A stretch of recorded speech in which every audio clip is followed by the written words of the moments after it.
Why does the US presidency have a two-term limit? On February 27, 1951, the 22nd Amendment to the U.S. Constitution came into force.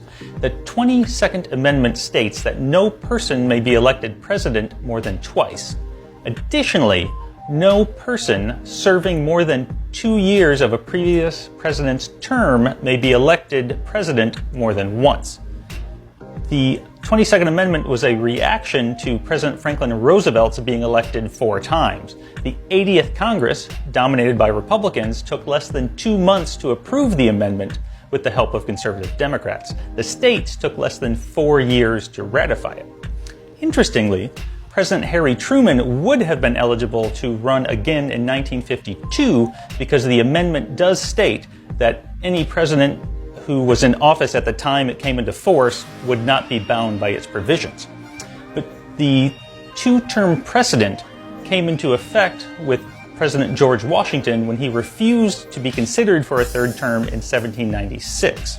Only 2 men between George Washington and FDR sought to buck the tradition.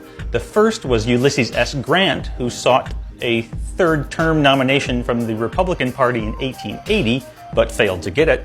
Similarly, in 1912, Teddy Roosevelt sought to wrest the nomination for president from his successor, Howard Taft.